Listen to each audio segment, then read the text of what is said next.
ओम शांति। 11 अप्रैल 2021 अव्यक्त बाप दादा के महावाक्य। ओरिजिनल डेट 10 दिसंबर 1987। तन, मन, धन और संबंध का श्रेष्ठ सौदा। आज सर्व खजानों के सागर रत्नागर बाप अपने बच्चों को देख मुस्कुरा रहे हैं कि सर्व खजानों के रत्नागर बाप के सौदागर बच्चे अर्थात सौदा करने वाले कौन हैं और किससे सौदा किया है। परमात्म सौदा देने वाले और परमात्मा से सौदा करने वाली सूरतियां कितनी भोली हैं और सौदा कितना बड़ा किया है। यह इतना बड़ा सौदा करने वाले सौदागर आत्माएं हैं। यह दुनिया वालों की समझ में नहीं आ सकता। दुनिया वाले जिन आत्माओं को नाउम्मीद, अति गरीब समझ, असंभव समझ किनारे कर दिया कि यह कन्याएं, माताएं परमात्म प्राप्ति के क्या अधिकारी बनेंगे। लेकिन बाप ने पहले माताओं, कन्याओं को ही इतना बड़े ते बड़ा सौदा करने वाली श्रेष्ठ आसामी बना दिया। ज्ञान का कलश पहले माताओं, कन्याओं के ऊपर रखा। यज्ञ माता जगदम्बा निमित्त गरीब कन्या को बनाया। माताओं के पास फिर भी अपनी कुछ न कुछ छिपी हुई प्रॉपर्टी रहती है, लेकिन कन्या माताओं से भी गरीब होती। तो बाप ने गरीब से गरीब को पहले सौदागर बनाया और सौदा कितना बड़ा किया। जो गरीब कुमारी से जगदम्बा सोधन देवी लक्ष्मी बना दिया, जो आज दिन तक भी भल कितने भी मल्टी मिलियनेयर करोड़पति हो, लेकिन लक्ष्मी से धन जरूर मांगेंगे, पूजा जरूर करेंगे। रत्नागर बाप अपने सौदागर बच्चों को देख हर्षित हो रहे हैं। एक जन्म का सौदा करने से अनेक जन्म सदा मालामाल भरपूर हो जाते हैं और निमित्त सौदा करने वाला भल कितना भी बड़ा बिजनेसमैन हो, लेकिन वह सिर्फ धन का सौदा, वस्तु का सौदा करेंगे। एक ही बेहद का बाप है जो धन का भी सौदा करते, मन का भी सौदा करते, तन का भी, और सदा श्रेष्ठ संबंध का भी सौदा करते। ऐसा दाता कोई देखा? चारों ही प्रकार के सौदे किए हैं न। तन सदा तंदुरुस्त रहेगा, मन सदा खुश, धन के भंडार भरपूर और संबंध में निस्वार्थ स्नेह। और गारंटी है, आजकल भी जो मूल्यवान वस्तु होती है उसकी गारंटी देते हैं। 5 वर्ष 10 वर्ष की गारंटी देंगे और क्या करेंगे। लेकिन रत्नागर बाप कितने समय की गारंटी देते हैं? अनेक जन्मों की गारंटी देते हैं। चारों में एक की भी कमी नहीं हो सकती। चाहे प्रजा की प्रजा भी बने, लेकिन उनको भी लास्ट जन्म तक अर्थात त्रेता के अंत तक भी यह चारों ही बातें प्राप्त होंगी। ऐसा सौदा कब किया? अब तो किया है ना सौदा। पक्का सौदा किया है या कच्चा? परमात्मा से कितना सस्ता सौदा किया है। क्या दिया? कोई काम की चीज दी? फॉरेनर्स बाप दादा के पास सदैव दिल बनाकर भेज देते हैं। पत्र भी दिल के चित्र के अंदर लिखेंगे, गिफ्ट भी दिल की भेजेंगे। तो दिल दिया ना, लेकिन कौन सी दिल दी? एक दिल के कितने टुकड़े हुए पड़े थे। माँ बाप चाचा मामा, कितनी लंबी लिस्ट है। अगर संबंध की लिस्ट निकालो कलयुग में तो कितनी लंबी लिस्ट होगी। एक संबंध में दिल दे दिया, दूसरा वस्तुओं में भी दिल दे दी, तो दिल लगाने वाली वस्तुएं कितने हैं, व्यक्ति कितने हैं। सब में दिल लगा के दिल ही टुकड़ा टुकड़ा कर दी। बाप ने अनेक टुकड़े वाली दिल को एक तरफ जोड़ लिया, तो दिया क्या और लिया क्या।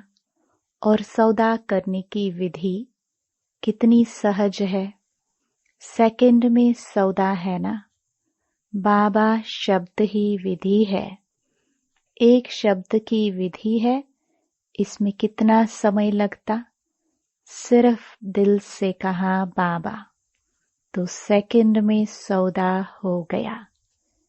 कितनी सहज विधि है। इतना सस्ता सौदा सिवाय इस संगम युग के और किसी भी युग में नहीं कर सकते। तो सौदागरों की सूरत मूरत देख रहे थे।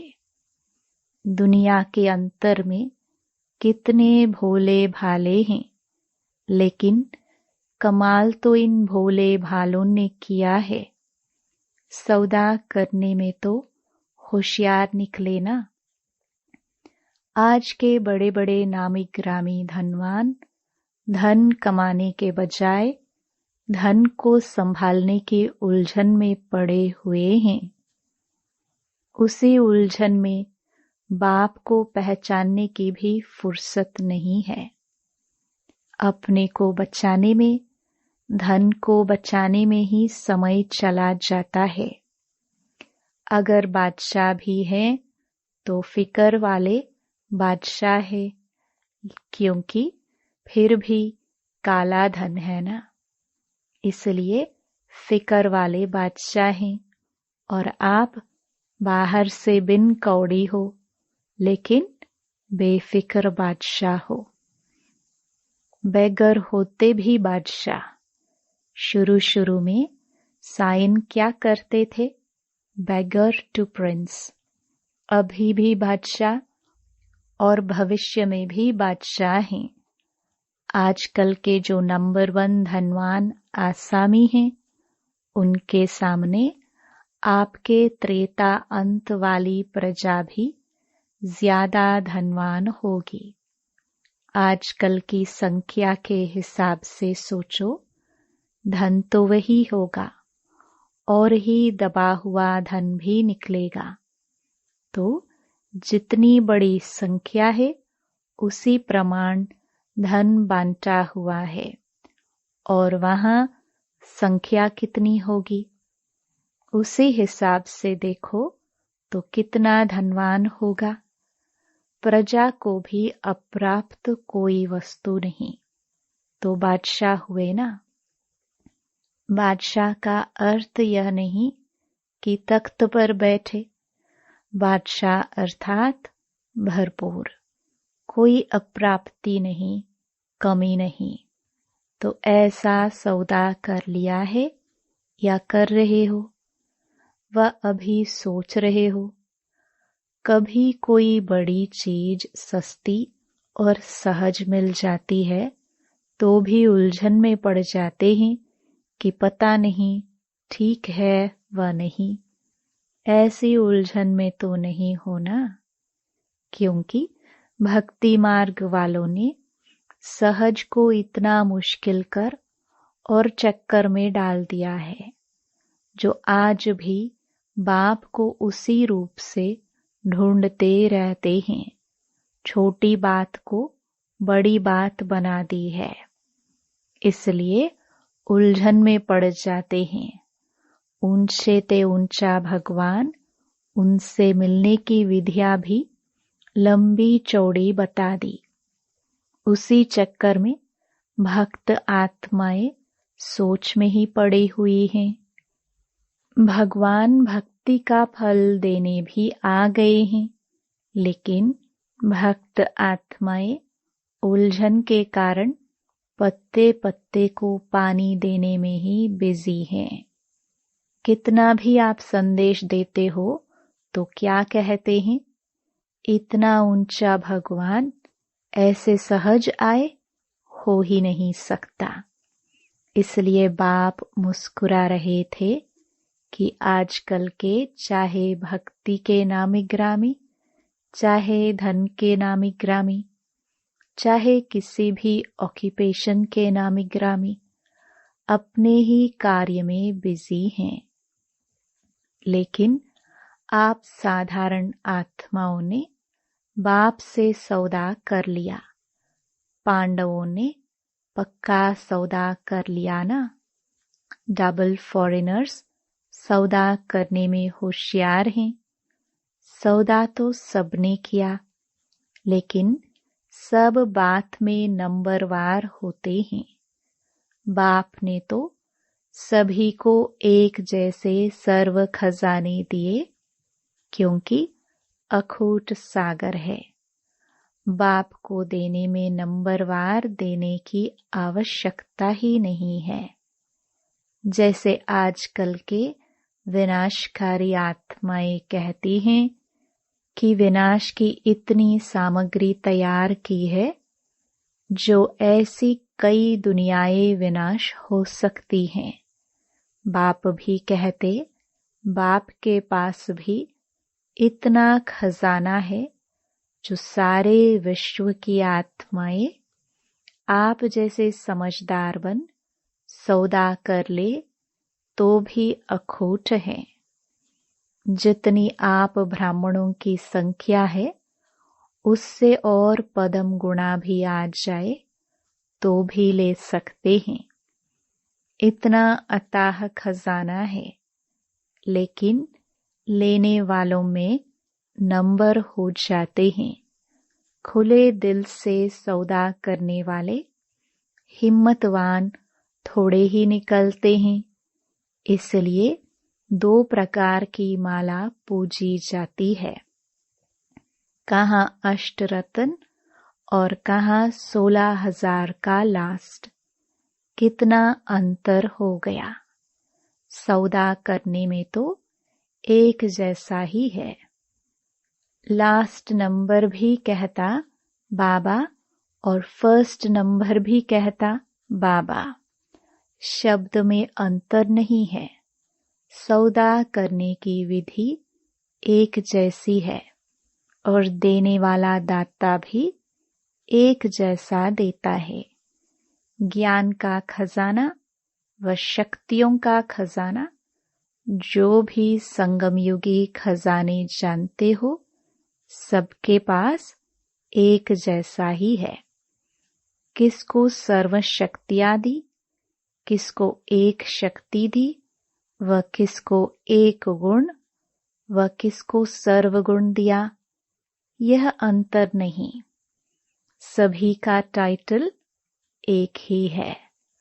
आदि मध्य अंत के ज्ञान को जानने वाले त्रिकालदर्शी मास्टर सर्वशक्तिवान हैं। ऐसे नहीं कि कोई सर्वशक्तिवान है, कोई सिर्फ शक्तिवान है। नहीं, सभी को सर्वगुण संपन्न बनने वाली देव आत्मा कहते हैं, गुण मूर्ति कहते हैं। खजाना सभी के पास है। 1 मास से स्टडी करने वाला भी ज्ञान का खजाना ऐसे ही वर्णन करता जैसे 50 वर्ष वाले वर्णन करते हैं। अगर एक एक गुण पर, शक्तियों पर भाषण करने के लिए कहें तो कुछ अच्छा भाषण कर सकते हैं। बुद्धि में है तब तो कर सकते हैं ना। तो खजाना सबके पास है, बाकी अंतर क्या हो गया? नंबर 1 सौदागर खजाने को स्व के प्रति मनन करने से कार्य में लगाते हैं।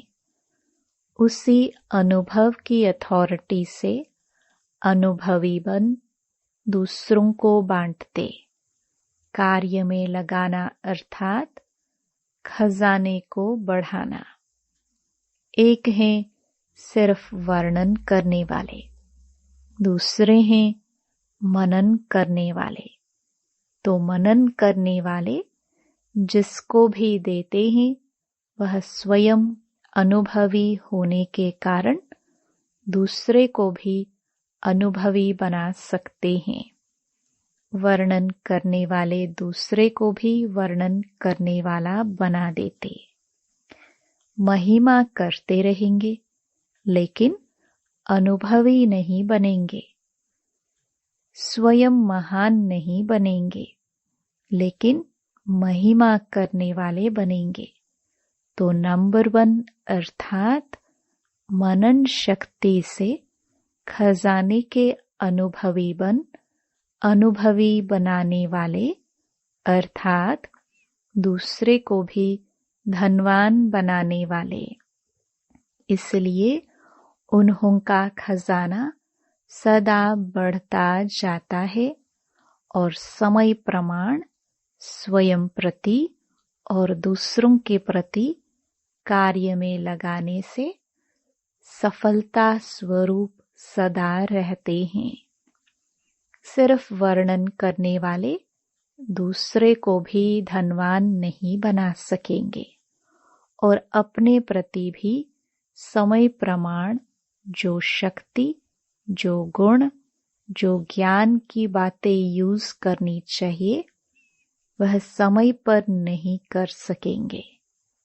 इसलिए खजाने के भरपूर स्वरूप का सुख और दाताबन देने का अनुभव नहीं कर सकते।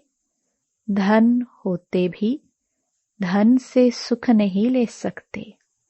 शक्ति होते भी समय पर शक्ति द्वारा सफलता पा नहीं सकते। गुण होते भी समय प्रमाण उस गुण को यूज नहीं कर सकते, सिर्फ वर्णन कर सकते हैं। धन सबके पास है लेकिन धन का सुख समय पर यूज करने से अनुभव होता। जैसे आजकल के समय में भी कोई विनाशी धनवान के पास भी धन बैंक में होगा, अलमारी में होगा या तकिए के नीचे होगा। न खुद कार्य में लाएगा, न औरों को लगाने देगा, न स्वयं लाभ लेगा, न दूसरों को लाभ देगा। तो धन होते भी सुख तो नहीं लिया ना, तकिए के नीचे ही रह जाएगा, खुद चला जाएगा। तो यह वर्णन करना अर्थात यूज न करना, सदा गरीब दिखाई देंगे। यह धन भी अगर स्वयं प्रति व दूसरों प्रति समय प्रमाण यूज नहीं करते, सिर्फ बुद्धि में रखा है, तो न स्वयं अविनाशी धन के नशे में खुशी में रहते, न दूसरों को दे सकते।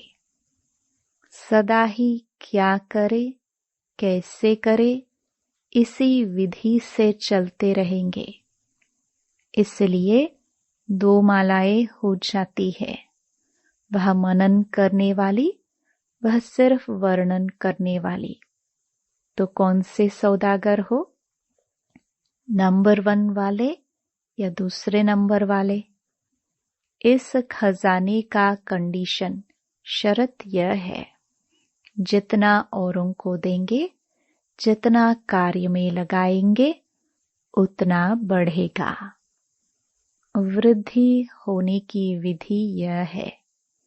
इसमें विधि को न अपनाने कारण स्वयं में भी वृद्धि नहीं और दूसरों की सेवा करने में भी वृद्धि नहीं।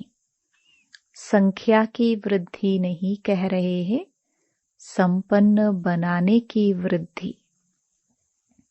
कई स्टूडेंट्स संख्या में तो गिनती में आते हैं, लेकिन अब तक भी कहते रहते, समझ में नहीं आता योग क्या है, बाप को याद कैसे करे, अभी शक्ति नहीं है। तो स्टूडेंट्स की लाइन में तो है, रजिस्टर में नाम है, लेकिन धनवान तो नहीं बनाना, मांगता ही रहेगा।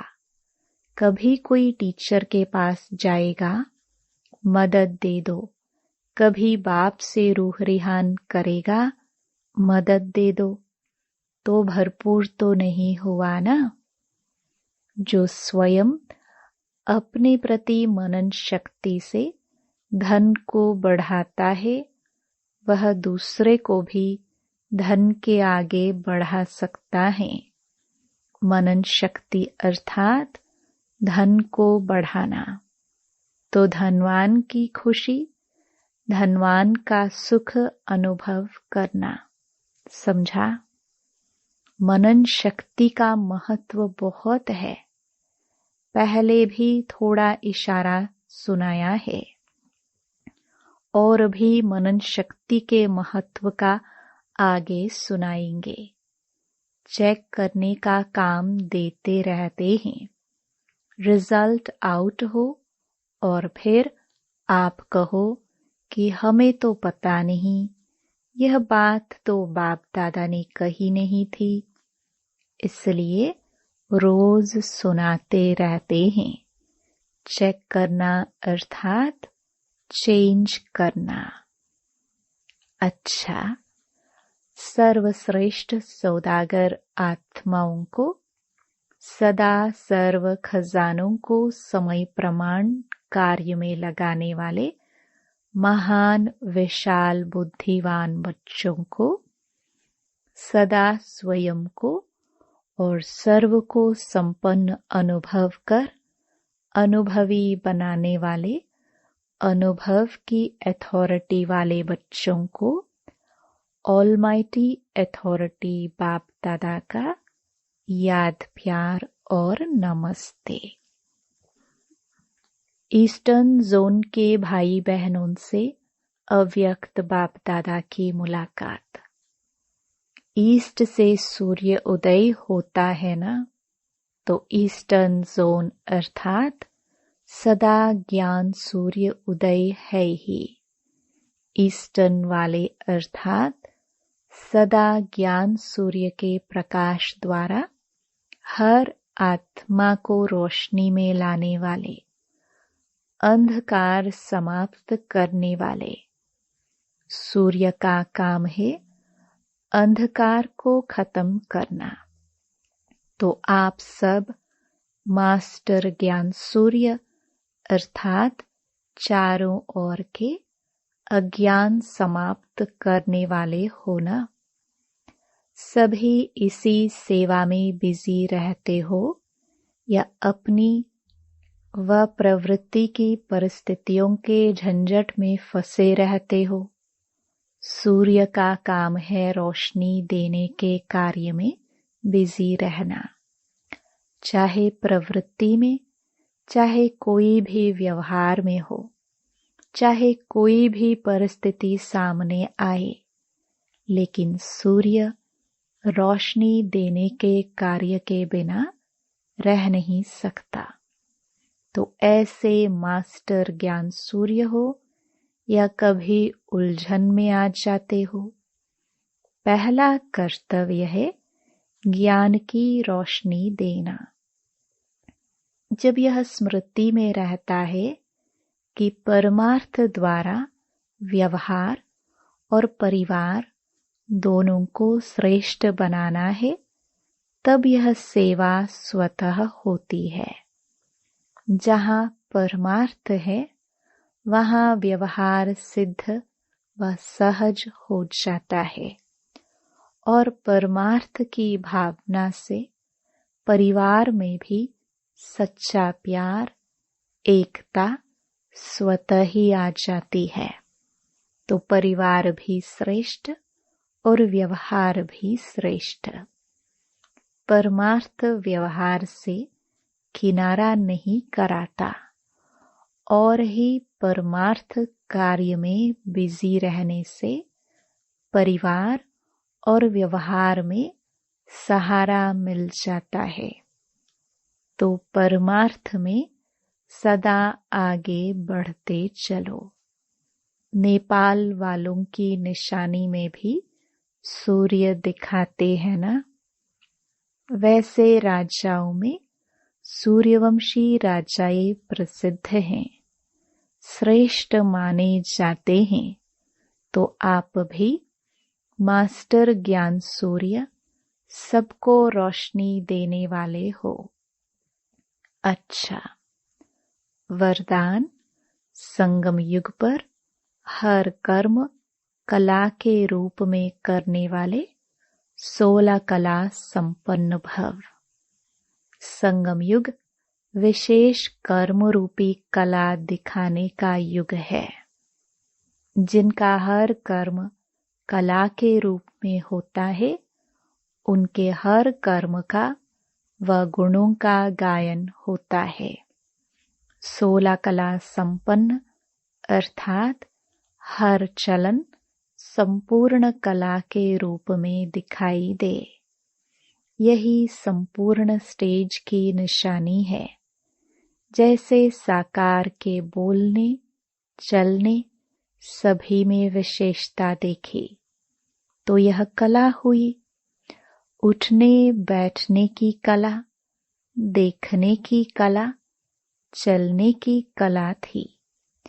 सभी में न्यारापन और विशेषता थी। तो ऐसे फॉलो फादर कर 16 कला संपन्न बनो। स्लोगन: पावरफुल वह है जो फौरन परख कर फैसला कर दे। Om Shanti. To watch Peace of Mind channel videos on YouTube, subscribe us on youtube.com/tvpeaceofmind. Just a click for a peaceful life.